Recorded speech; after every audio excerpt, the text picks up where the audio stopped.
Predictions Central Podcast, Hate Me or Love Me, There's No In Between. Fair Use Action News 4 from Pittsburgh. Now check this out. I can't remember this guy's name. His name is Soroto.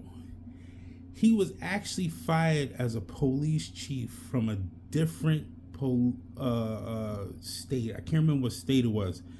But they quoted him. He said, "This wall is too white." He got hired in August of 2023 and they fired him November 2023 because he was being racist towards skin color, demoting officers because they was white, basically. He's an idiot. So now Pittsburgh just announced that they're not answering burglary, criminal mischief calls, burglar alarm calls between the hours of 3 a.m. and 7 a.m. because of down staffing issues, but they will have 20 cops on hand at that certain time to answer certain vital calls and stuff like that. So I guess if someone is being killed, they will respond. But this is like damn near borderline purge because between the hours of 3 a.m. and 7 a.m., motherfuckers can steal ATMs and all that stuff. So it makes no sense to implement this, but now you're not feeling safe because why? You said defund the police. And it seems like things are going to get worse before they get even better. This is crazy. You got to hear this news story.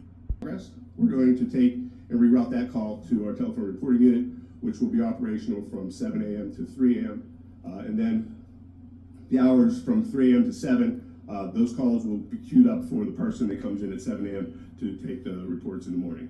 There will be anywhere from 25 to 63 officers covering the city between 3 and 7 a.m. Chief Scarrato says that decision is backed by data. Officers will also be switching to 10-hour shifts 4 days a week, with 1 hour offered to them to focus on their mental health.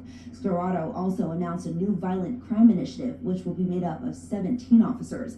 The department is budgeted for 850 officers, but currently has around 740. With the recent fatal mass shooting at the Kansas City Super Bowl parade, I asked how police officers are prepared for major events here, like the St. Patrick's Day Parade. We'll look at Kansas City as we prepare for St. Patrick's Day Parade and the celebration goes there, and glean lessons that they've learned from that event and see how we apply those to any of our upcoming events with mass gatherings. Scarrato says he expects the department to have around 40 new police officers on duty by late summer. Kaylee Gunderson, Pittsburgh's Action News 4. See, they're basically giving a borderline purge moment, but they're also implementing 4-day work weeks for everyone. So this is also happening in other countries, 4-day work weeks. But in the United States, we believe in compressed schedules, but you still have to do your 40 hours. Thanks to Harry Ford. When he came up with the 6-day work week, then it went to a 5-day work week because he wanted people to spend money. And if people working 7 days a week, they don't spend money, obviously, because they don't got time to spend money. You save money. So you got to listen to this. They're basically worried about their mental health, but it causes 8% to 30% of call volumes is a big drastic change to have 33% of officers or 40% officers on at that time in the middle of the night instead of having the day shift on, because we're mostly the crime sometimes really generally happens during the daytime now since the times are changing. Let's listen to the newscast. Patrols and shifts. Mamie Ba explains how the department is restructuring. Blue phones instead of officers between 3 a.m. to 7 a.m. outside all 6 police zones instead of personnel. I'm doing that because I don't believe police officers should sit at a desk and answer telephones. That's just one of many changes coming to public safety, announced by city leadership Friday. Starting Monday, the department will go back to 4 10-hour shifts each week, with 3 consecutive days off, giving officers 52 extra days off a year. Officers will respond to 50,000 calls instead of 200,000. The remaining 150,000 calls will go to an enhanced telephone reporting unit and online reporting. There will also be changes to patrols after dark. 27 officers will cover the night watch. That doesn't account for call-offs. Chief Larry Scarrato said that's enough to cover the city at a time when call volumes are low. Data said that from 3 a.m. to 7 a.m., that we had 8% of our call volume, yet we had 33% of our personnel working during those periods of time.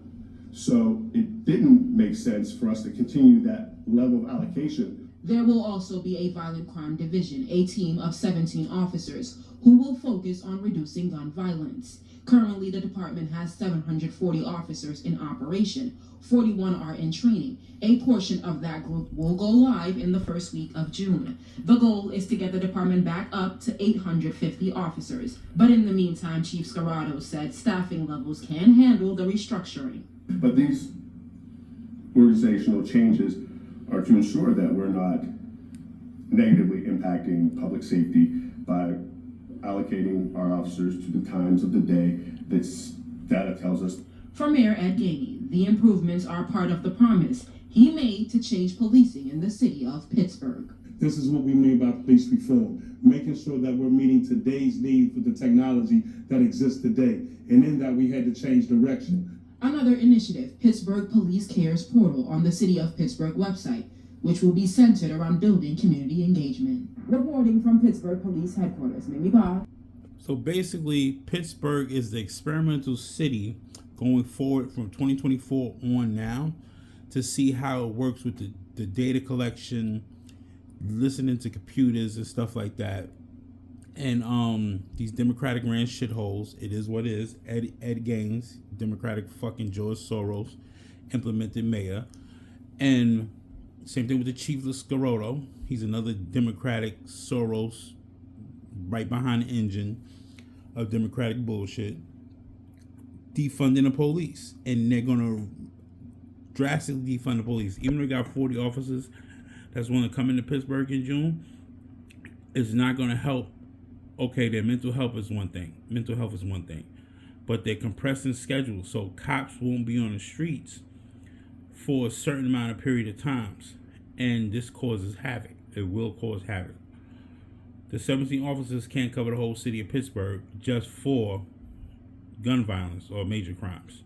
There's going to be other issues involved. A lot of burglary, a lot of theft because people backs us to the wall. And Pittsburgh is on that list for evictions.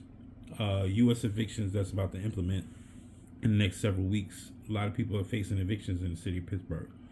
So when people's back to the wall, a lot of stealing, a lot of thievery, a lot of scamming is going to go on. But, let me know what you think, man.